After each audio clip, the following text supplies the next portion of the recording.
Good evening, everyone. It is now 7 o'clock. I'd like to call the Board of Selectmen meeting to order Tuesday, July 21st, 2020, 7 p.m. Just a reminder, this meeting is being video recorded and audio recorded. I ask that all participants, except for the 3 selectmen, keep their mics on mute until we approach citizens' comments, and then you're free to unmute yourself and ask to speak, stating your name for the record as well as your address. So moving forward, all 3 selectmen are present. And I'll begin with making a motion to approve the Board of Selectmen meeting minutes from July 7th, 2020. I'll second the motion. We have a motion and second. Any comments on the minutes? I don't have anything. Okay, so hearing none, all in favor of approving the minutes from July 7th, 2020, say aye. Aye. Aye, opposed? That motion passes. We have 2 pieces of correspondence. The first is from the Chamber of Commerce. They're trying to institute some programs again that they've been lacking since COVID-19. Chamber of Commerce will be holding 4 lunch and learns. They're going to be held via Zoom. Any of you are interested in that. Additionally, Cindy Dunn had sent me correspondence via email in regard to the Planning and Zoning Commission meeting on June 22nd, 2020, and it was just basically details in regard to the 1395 property. It was information I think she thought was vital since it was on the agenda again for today. So I wanted to make sure that both Suzanne, you and Ken had received that. All right, and that's all I have for correspondence. Ken, Suzanne, do either of you have any correspondence? I don't. Nothing. I don't either. No more. Okay. So moving on to selectmen's comments. Any selectmen's comments? No? I just have a comment that it's really hot. I hope everyone is keeping cool, hydrating, because it has been extremely hot. Today wasn't quite as bad as what it's been, but it's been pretty bad the last few days. It has. Okay, and the only comments that I really have are Recreation held their first summer concert series on Friday and Saturday this past week in Riverside Park. They altered things up a bit to provide for more social distancing for people. They actually, our DPW department, thanks to them, moved the flatbed trailer to the edge of the ball field, facing towards, so the musical guest faced towards 3 rows. It was great. It was an excellent setup. I think that it's a setup that should be considered in the future. In the past, we've used the gazebo, but this made it really nice for people to bring their lawn chairs, bring blankets. There was great social distancing, and it was a great time both days. Approximately 75 people attended both nights, and I'll give a shout out to Friday night. We had Tira Penn and her band, and the girl can sing really well. So a shout out to them. They did a phenomenal job. The upcoming dates for the summer concert series currently that are posted is August 14th, the Hang 5 band. It's a surf, rock, classic, and blues band. On September 18th, the Pulaski Brass Band will be playing, and September 19th, a band called Stomp and Holler will be playing. So those are some upcoming dates for everybody to look forward to amidst COVID and not having too much else to do on the weekends. So thankfully Leslie has put that together. It was really good the other night. I only have one thing. Mm-hmm. Maybe you can update us on the animal control situation. I saw there was an ad in the Sharper's Guide. How that program is going to be able to function with the cut that the Board of Finance had made on us. Well, there is, you know, Suzanne was really the leader on this as far as researching it, but there is a fund that approximately has $60,000 in it that we can utilize to do the upgrades to the pound, so to speak, to the building. Suzanne, do you have anything else that you'd like to share? It was. I actually haven't taught since the Board of Finance cut. I have not talked with Mary, or I was waiting for the ad to go out. I know there is funding available. She's got volunteers ready to go in and help to upgrade and do whatever is necessary for the pound. Yeah, but there wasn't a lot that had to be done.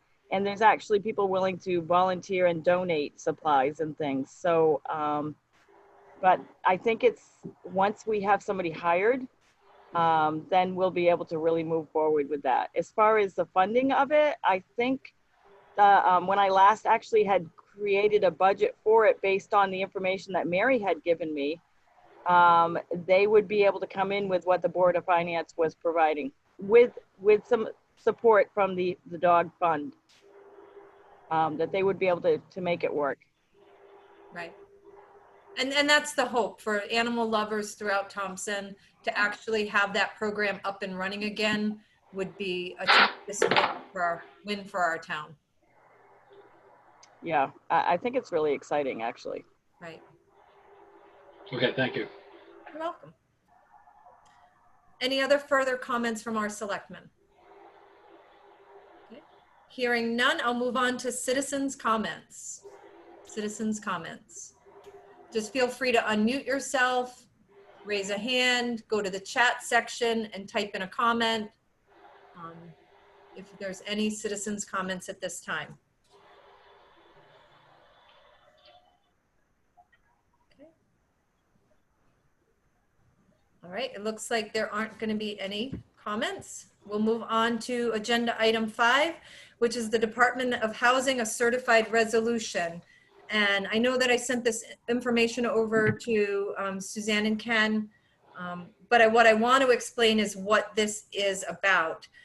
Tira Penn, our town planner, had put an application in for Department of Housing funds to help develop an affordable housing plan. And actually what this is there was some question and concern from some of the public.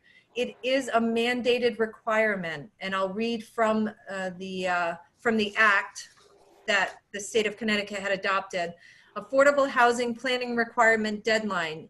Existing law requires every municipality at least once every 5 years to prepare or amend and adopt an affordable housing plan.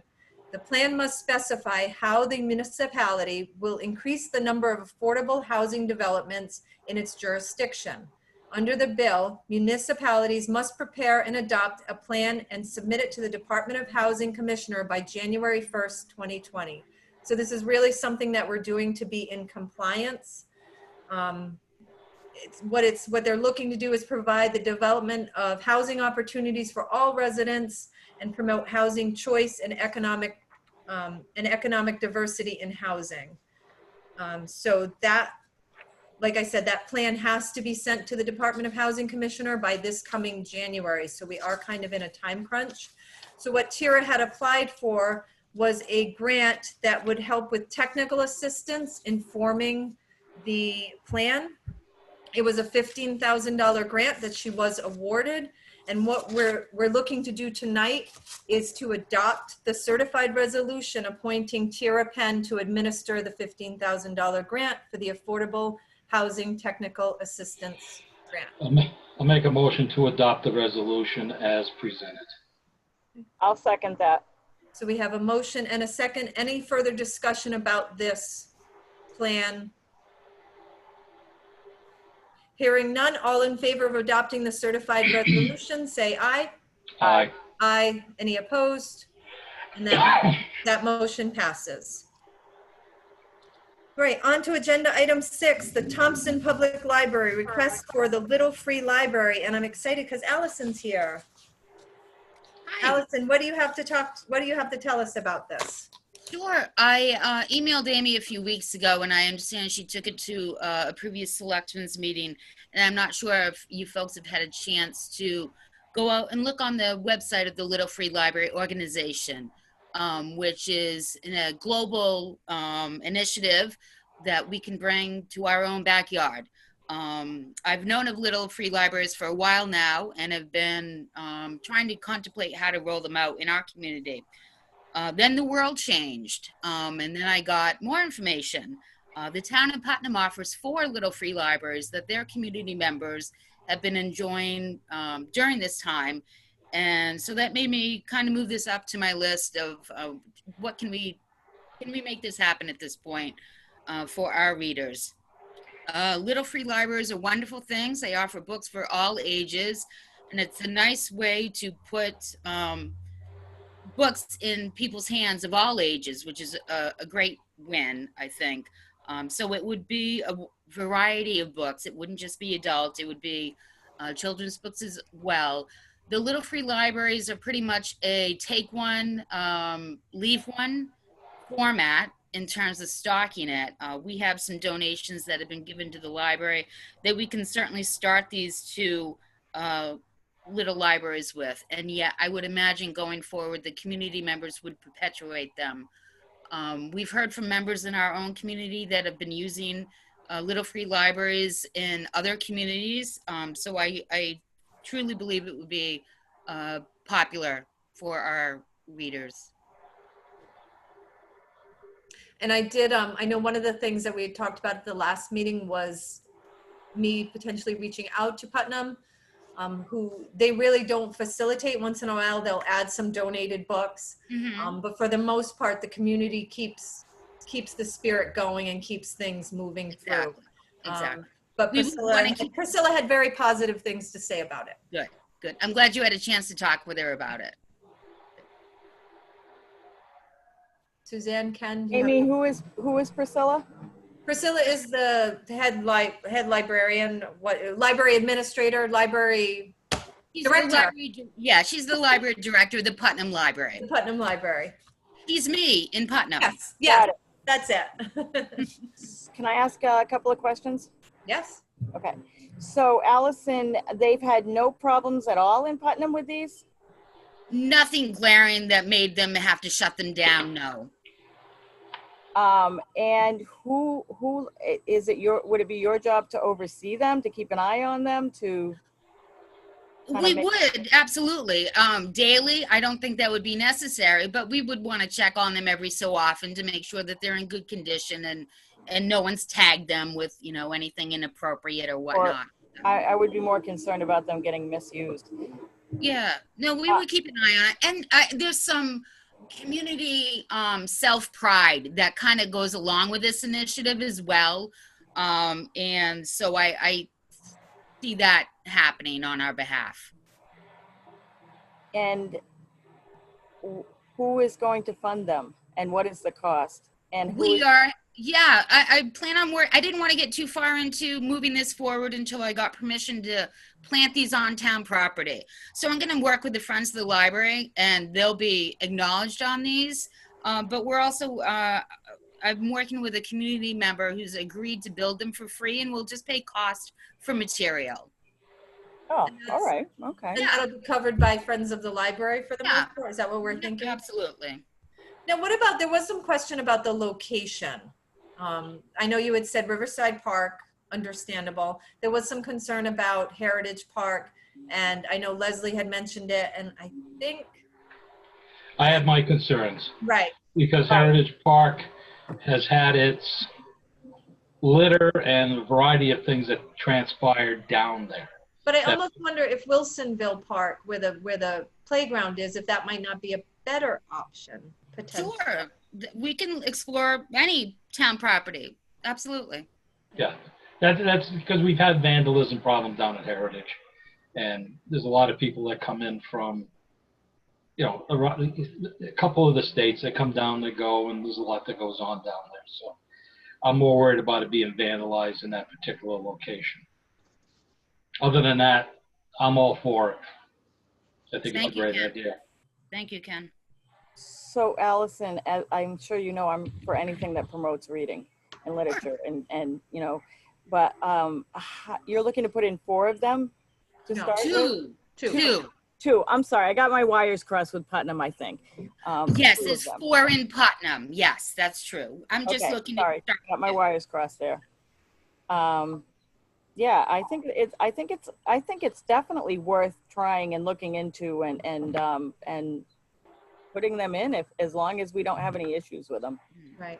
And so it would be totally the library taking care of them, maintaining them. Nobody else would have to get involved other than volunteers, correct? The highway Absolutely. department.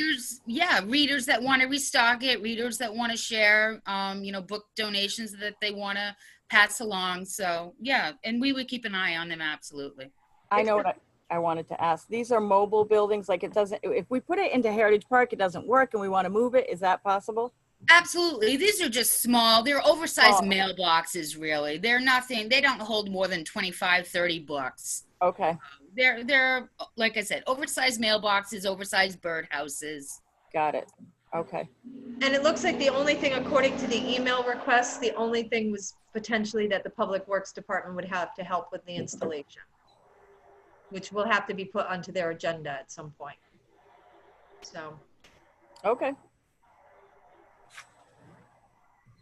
So with that, I'll make the motion that the Board of Selectmen approve the installation of 2 Little Free Libraries with the location to be determined potentially. I'll second that. All in favor of approving Aye. this motion? Aye. Aye. 30. And then motion passes. Thanks, Allison. Great. Thank you so much. I appreciate it. I'll be sure to keep you all updated on it. Please Great. do. Good Thanks. luck. Thank you. Stay cool. You too. All right, moving on to agenda item 7, 1395 Riverside Drive, the potential disposition of this property. I've had some new information come to light, which I was really grateful that we had the extra time to sit on this and put some more thought into it. I had been CC'd on an email to our Inlands and Wetlands Director, to Marla Butts, from the developer, requesting that the potential of the spillway, which is, it's the redirection of the water from the dam, so it would flow into the spillway that would eventually direct underneath that stone building again, if that makes sense, if I'm explaining it correctly. It's to go around the building. Right. For aesthetic. For aesthetic Visual. purposes. So that email was directed to Marla. Marla has said that they would need to bring in an engineer to do a study to ensure that this would be feasible. That being the case, and wanting to help this developer out, because after all, first and foremost, they cleared the entire lot of any of the garbage and debris that was there. They've done a fine job improving the facility already. So what I would like to see happen to this property, since we have the permission to dispose of it, is I would agree to basically giving 1395 Riverside Drive to the developer, 1405 Riverside Drive, but also that they would take on the rights of the dam and the water rights. So they could do whatever they wanted to do with the water, and they could do whatever they wanted to do with the dam. So it's a twofold option. They take 1395, but they're also taking on the rights of the dam. That's what I would propose. Well, I think we're on the right direction. I did have a meeting with them, with Joe and Anna, week ago Monday. Spent a couple hours with them and got to see what they wanted to do down there and what their vision of the property is, with the restaurant and putting in stores and a variety of things down there. It's going to be a 5-year project. They've just been in there since May 15th. They've done wonders in cleaning the property up. They are not in they're not in a rush mode to have to take on the property at this moment. From my discussion with them, we talked about a lot of things, 1395, the easement, a couple of different possibilities of putting it on the market, having them acquire it, donating it, the dam itself. There's a lot of different things, and they're still in the infancy. What I really think should happen with this is that we still put a committee together, which was outlined to discuss the possibility of the dam, the spillway, the 1395, the possible boat ramp, and make it all work for everybody. And obviously, we do need to get the planner involved. We need to get economic development involved, inlands, wetlands, conservation. There's a variety of people that we need to get involved to put something together that works for everybody. So if I could speak, Mm-hmm. I love your thought process. And I think we all have the same vision. I think we're kind of on the same page with moving forward with the same vision. I really think that I had an opportunity to tour the property, and what a little gem that they have, and the idea and the concept of what they want to do with it. I also had a conversation with both of the investors and talked with them at length. They are not interested in purchasing the property outright. They feel that they can use the money that would be used to purchase the property better spent rehabbing the old mill. We have a couple of things on the table as far as I could see. We have the easement that could possibly cost the town money if it went to any kind of litigation. And we also have the property itself, what to do with it. And then we have the dam that needs some repair that could be costly to the town. And I feel like the town is not really in a position to be looking at putting in boat ramps, given the financial, the budgets for the last couple of years and some of the concerns and issues that we've had. And that's a tough thing. However, Joe and Anna have said that is their goal, is to put a boat ramp in, that they are looking to form an agreement with the town to let the townspeople use it. And they're willing to put that in writing. They're also would like to have the water running through underneath again, the way it was, and to work to have that happen again. And to me, it sounds like, and I think Amy has a great idea, it sounds like a win-win situation. The town would be able to use the boat ramp, and they would have that. They would not have the liability of the property, as well as any kind of litigation that could go on with the easement there and the driveway with the neighbors using it. And the investors, Anna and Joe would get what they're looking for, I think. My question is, Amy, were you able to consult with the attorney? I did not hear back from Ken Slater, unfortunately. So I understand that we acquired the dam in 08. 08. And we acquired this piece of property 07. 07. So we've had these for many, long enough that if the town was going to do something, it probably would have happened by now.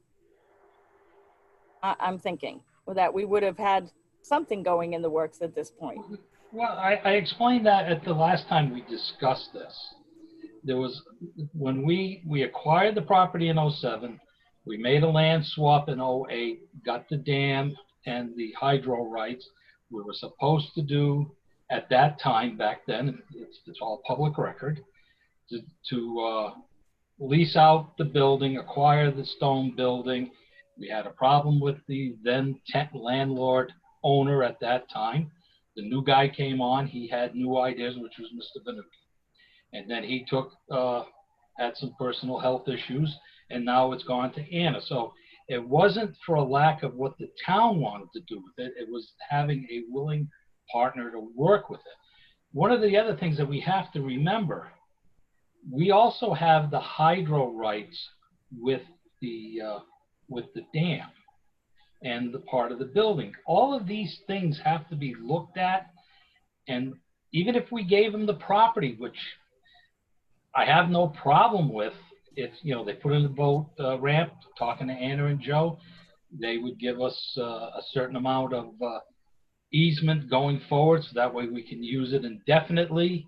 They had talked about even possibly giving us right of first refusal for the property if they ever Yes. decide to sell it back. There's a whole bunch of things. That's right. I forgot that. But yes, but just to say we're going to make a swap and give you the property, there's a lot that's got to go behind this. And when we have the discussion with the public and they start to ask us why we did what we did, we can say we did it because of X, Y, and Z, and this is how the town benefits. I did speak with our assessor just to get his counsel and advice on it. And he understood exactly where I was coming from with the dam. In Killingly, when they were to acquire a dam, they actually asked to be paid $2 million because owning a dam is costly. The town can't handle the properties that it has currently. It can't handle a dam. It's not in the business. We have the opportunity to help this developer possibly make a go of something really good. And that's my take. That's my feeling. Are you 100% sure that they'll take the dam on? I don't know, but it's That's worth a what shot. that's why I'm saying. Why we hold need it to up? have Why this- hold it up in another committee that everybody puts their hands in something and then nothing happens? That's the problem. Nothing might happen. Let's move forward. Let's have Slater draft some type of offer that is workable for both the town and the developer. Would be my thought. Oh, ultimately, the town attorney has to draft whatever we're going Right. to do. And we still have to have a conversation with Anna and Joe Right. as to And they willing to work. might turn it down. They might turn it down, and then it's our right to dispose of the property how we would see fit at that point. I don't know why they wouldn't want it, because this would be an excellent addition to their property already, to have that extra space for whatever they want to do with that. The other concern they had is that it could be, if it were sold, someone could use it as a dumping ground, Right. as they had already experienced. And this way, if it were something they, did not actually have to pay for, they would be assured that it wouldn't be a dumping ground. Okay. And One of the things you have to remember, the dumping ground was a result of them, the past previous property owner. Right. Okay, it wasn't on top where we had discussed about having UConn put in the boat ramp. It was abutting their property in usable area. Mhm. So And that no was offense, created by that landlord. at No that offense, time. but it doesn't change the fact that it was a dumping ground. I don't disagree with it. As to who put it there, but this would guarantee that that wouldn't happen to them again. And that was a big concern, is that somebody would start dumping on it again for whatever reasons. My worry at this point is we need to sit down with them, look at what benefits all parties involved, and come up with a plan that we can all agree to. Because if we just throw something out to them and say it's a take it or leave it type thing, it could backfire on us, and we're not going to help each other out. So could I make a suggestion that, Amy, you discuss it with the attorney to find out if legally, if that's something that could even be done, and then reach out to Anna and Joe and have a conversation with them about how they would feel about it. Right. Okay. As the CEO of the town and someone that can make those kind of talk about those kind of things, or make those kind of arrangements, I guess we could put it that way. Would you agree to that, Ken, that we have Amy reach out and discuss with them what their feeling and thoughts are, and maybe we put it on the agenda for the next meeting and ask them to be in the audience? Well, I think we definitely need to have a conversation what our thoughts are with the property and try and narrow it down where it works for everybody. But we also, Amy is the CEO, which is not a problem, but we do need to, I think we need to touch bases with the town planner. We're rehabbing the mill, get her thoughts on it, the economic development, recreation, and, barnstorm a little bit to make this all work where it's a win for us, for both parties. I can see the plus with this without a problem. I just don't think we need to rush into it this second and have it backfired on us because of a lack of communication or having a conversation, working out some of the critical details. You're looking at the dam, you're looking at the spillway, you're looking at the easement, you know, for the guy up top. There's a lot of moving parts in this thing. And, you know, we need to be all to make it work. I appreciate what you're saying, but if it doesn't, legally, if it can't happen, Right. then it's a dead end. So reaching out to the attorney, I think, and also if the investors are not even interested in this, then it's a dead end. So Right. before we make it a bigger thing and involving all you know, the individuals and the departments that you mentioned, maybe it would be best if we figured out, can it happen legally, and would they even be interested? Because they Well, may then- say, no way, we don't Then want maybe- to do that. And then we'll put too much time in, but a quick, hey, what do you think of this? Would you be interested? And then move forward with more discussion. Well, then let's have a meeting and have the town attorney present on Zoom, where we can express all of our thoughts to him, so he knows where we're coming from to make this work. I mean, we're not paying for travel, a little bit of time, and Zoom is real easy.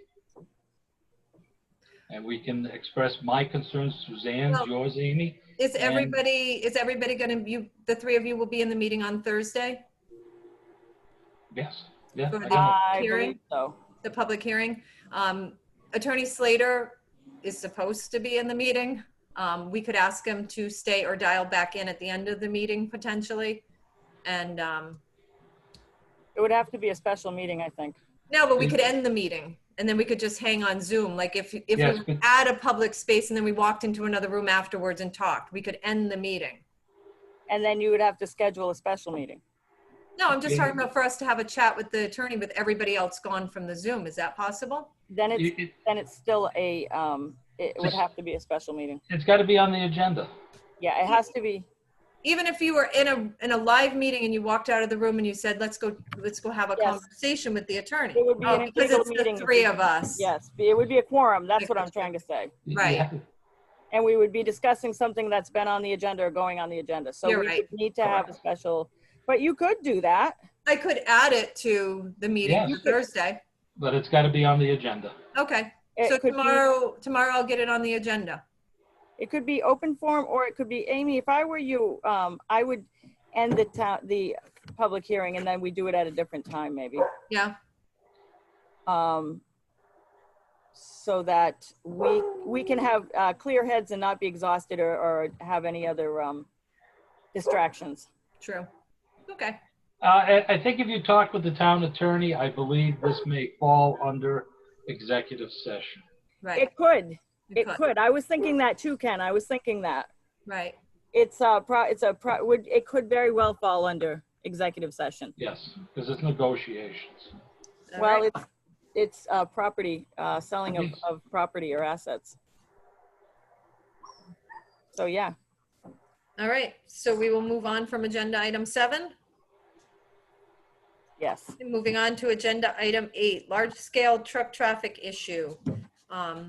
Multiple times of late, the Selectmen's office has received complaints about large triaxle trucks. Anytime you're driving through Thompson, on any given road, you probably see 5 or 6 of them on your drive. So there is a lot of truck traffic between the subdivisions, between the gravel mining operations, and just general construction traffic that's happening all over our area.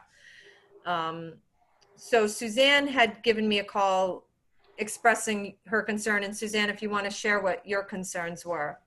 Yeah, I had my dog get loose and was up on Quadic Town Farm Road, and the trucks and even other vehicles, I mean, just regular cars were flying down that road. I don't walk that road much anymore, and it was scary. And a truck, some of the trucks that were flying down that road, if they had to make a stop, if a child ran out, I mean, with the state park right there, and even if it's closed, it could be scary. I know people are still putting in and using the boat launch, and they wouldn't be able to stop. And it was bad, I thought. And that's just one road. I've seen them on 193. It's an issue, I think. I think it's an issue that we should address as a board. So not really having any real idea of how can you stop the traffic, because the traffic, it's progress. Things have to keep moving forward. It's business, it's the building of new houses and just general construction and road construction. So, and I know this might seem a little far-fetched or kind of wonky, but I told Suzanne, well, maybe we could draft a letter from the Board of Selectmen and distribute it to the various trucking companies in the area, just that we're aware of, that drive on our roads, and just kind of give them the heads up. You know what? Our residents are important. Their safety is important to us. Please tell your drivers to obey the speed laws, or something as simple as that. So, and I wanted to just bring it to the board and just see what your thoughts were, and if the three of you would be willing to sign something like that, or if you had any other solutions. Because it's not just Suzanne, it's multiple people that have called in with the complaints about the traffic. I mean, if you want to draft something and send it out, you can try. Right. Anytime you have a speed issue, you need law enforcement. Right. Our law enforcement is Troop D. You have to work with Troop D, give them information, ask them if they could step up some patrols and try and slow it down. Right. You know, that's the best avenue to go, but that's usually what needs to get done. I mean, if we were in the city of Putnam, Putnam has their own PD, so it makes it very easy, Right. and they'll be out there. But we don't, and we have all that traffic. yeah. And you know what, my thought is, I don't want to discourage the businesses and the old Johnson Corrugated with their trucking and that kind of thing. But if they can just talk to their people and say to their truck drivers, slow down, Right. through town, wait till you get on the highway to pick it up. Instead of going and giving them tickets and hassling them that way, if we can just somehow work with them.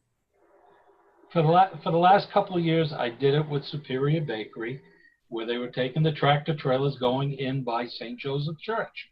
Very difficult to make that corner right there the way it is. Please notify your drivers that come in from, the library in. It's a better road, just a lot safer. And periodically I remind them, we're still seeing it, let the guys know again, Right. to come in the other way. Ken, do you feel it was effective at all? Yeah, it slowed it down. I haven't, every now and then somebody would say, the truck came through again. You get some drivers that maybe the first time going in, that type of thing. And it's the same thing on Reardon Road. You get them to come in from the quarry there. Instead of going over West Thompson Road and out to Route 12, they go over Blaine Road Bridge. Right. We remind the quarry, remind your drivers after they go over the scale, turn left, not right out, and try and keep it down to a minimum. Right. So it's worth a try then, and it's sort of a reminder from what it sounds like from what you've been doing right along, but it just is a refresher. Other than getting Troop D, when you get a road that is being very active and you try and get some times, you let them know this is where my problems are, time of the days. If you can set up and just show a presence, it does help. Right. Yeah. It'll never stop it. No, Definitely not. But at least we've taken, my biggest thing is let's just make sure that we're taking some type of action. So. I think it's worth sending a letter to them. And I'm willing to sign it. Okay. All right. So I'll work on drafting something. If you approve it, you can sign it. If you don't approve it, you don't have to sign it. We'll work it like that. All right. But I'll draft something first. That would be great. Okay. What's next? All right, agenda item 9. So the only thing was I wanted you both to, if I hadn't given this to you already, I wanted you to read through the rehabilitation area. So there's really no action to be taken on this until after our public hearing. But attached, I gave you the resolution for the establishment of the rehabilitation area. It was basically just to let you have it if you had any questions about it, anything I needed to bring to the attorney with questions. Otherwise, I think it's good to go for Thursday night. Can we extend it up towards the Mass line further? Or I'm just thinking with. Well, they've done the map up already. I can check with Tira to see how, and that's what they've posted for the public hearing.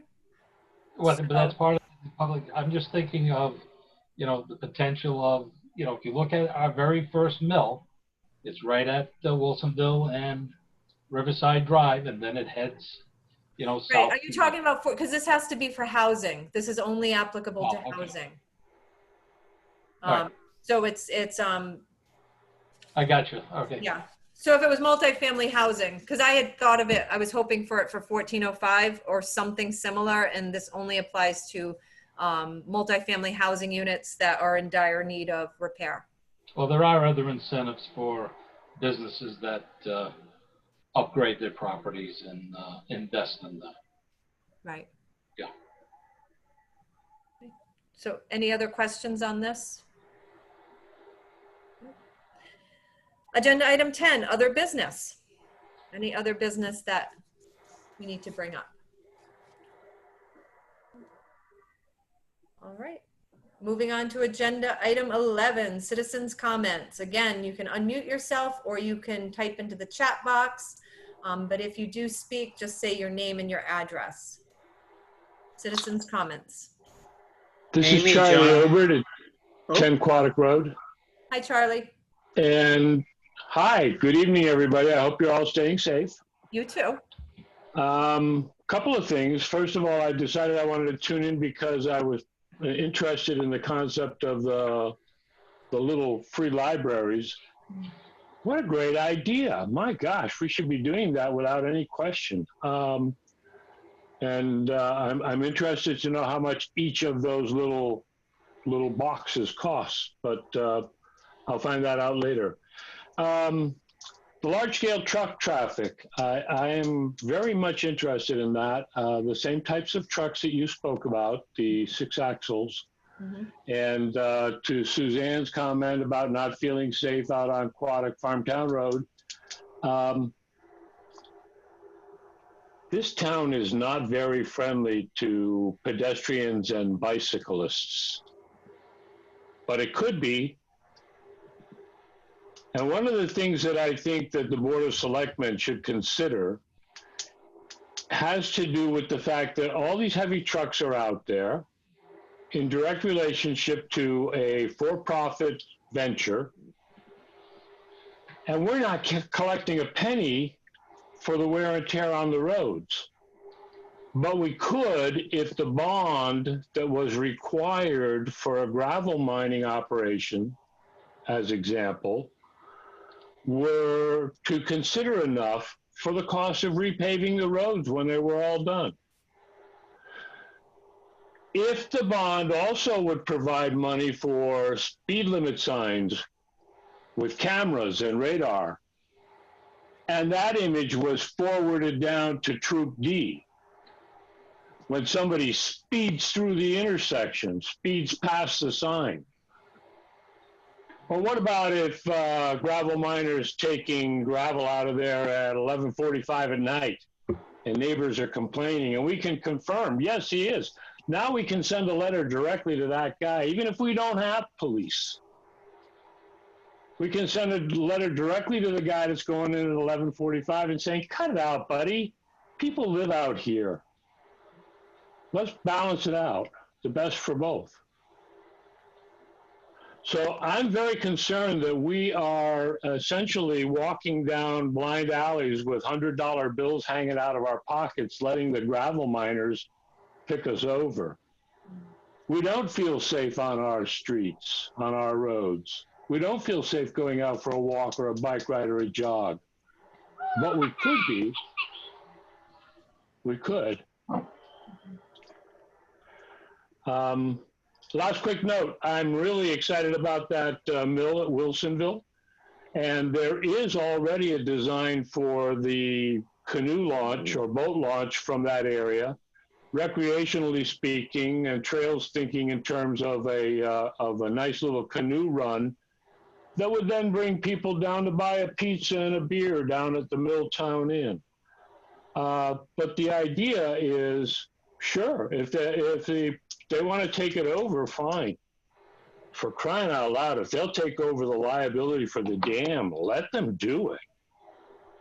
The dam right at the Route 12 behind the Knights of Columbus, that thing's in trouble. And I'm on inland wetlands, by the way, for those of you that don't know. There is a report that comes out every year. That dam is in trouble. They lost track of who the owner of that dam was when the bank took it over. Well, it's the bank's responsibility now. Sorry. The bank's responsibility now. Marla was able to pin that down as a result of some of our investigations. So, Right. Honestly, if I had my 10 cents worth, we'd take down every dam between here and the ocean, and we'd put salmon back in the river and alewife herring and all that stuff. Unless the dam's making money for somebody by making electricity, or if it creates a really nice lakeside real estate thing. But even that's questionable. These dams are all in very rough shape. And keep in mind, they were built as a cost overrun. They were as a cost overhead. They didn't want to have to build those things, so they built them as cheaply as they could. And we're inheriting it. Think about what we can do for speed limit and the roads and the big trucks, and stay safe. Bye. Thanks, Charlie. Any other citizens' comments at this time? Amy, could I just clarify something? Sure. I was not speaking only to the gravel trucks. Right. I was speaking to all vehicles and trucks in town, not just targeting the gravel vehicles. Oh, and let's face it, we have gotten report. There's speeding everywhere. Yeah. Especially And I think I agree with that. Especially the connector roads that connect like from Rhode Island. I strongly agree. It's not just the, in fact, if we had such a speed radar thing out there, we'd probably be able to see who's driving their ATVs down the road after they've been terrorizing the people at the alpaca farm. You know, there's just a lot of things we could do. Maybe all we can do is send them a nasty letter or a nice letter that says, hey, stop being a punk. Yeah. You got neighbors out here. But I agree, it's not just the trucks, but they are a big ticket item, highly visible. And you did mention 6-axle trucks, or, you know, the big trucks. That was specifically mentioned at the beginning of the article, so. Right. But to be certain, they're not exclusively the problem, but they could be a bigger part of the solution. A much bigger part of the solution.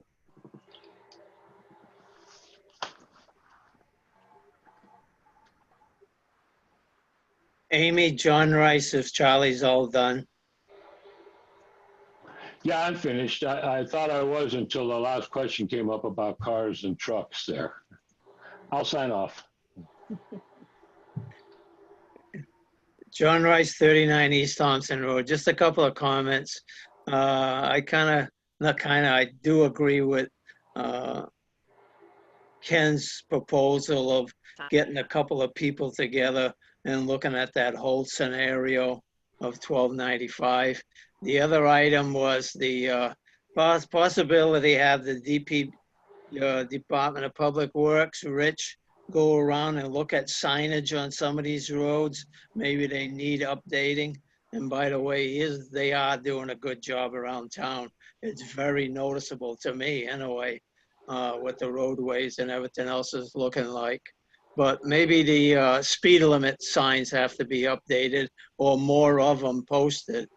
To Charlie's point about the taxing some of these trucks on gravel permits and things, the trucks, when you register a truck, you're paying a lot of money in taxes, and the state provides us money, road tax money, to repairing these roads. So I don't think we have to charge these trucks any more money than we're doing. When it's a gravel permit, we do get 2% or 2 cents a cubic yard, and that was supposed to be kind of offset some of the expenses the town incurs from these trucks. And probably, as everybody knows on the board, the funding does come from the state to take care of these roads. As far as removing all of these dams, I know that dam behind the KFC is in pretty rough shape, but I just can't visualize the water that's backed up at that dam being down to the sediment that's been deposited there for the last 150 years. Years ago, the Connecticut Department of DEP came and looked at that that waterways, and they indicated it's one of the most beautiful ponds around. That there's no housing right on the pond itself. You go up by a canoe or a kayak, and you just see green and wildlife all the way to Wilsonville.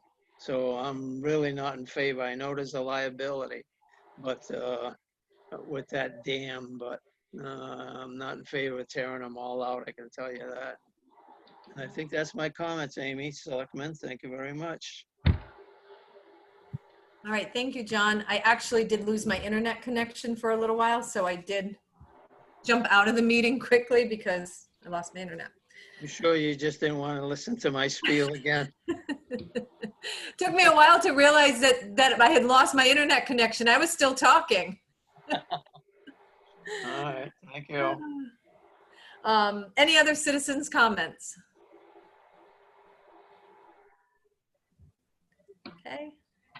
Hearing none, moving on to agenda item 7, which is tax refunds. I'll make a motion that we refund Earl R. Brunette Jr., $137.58.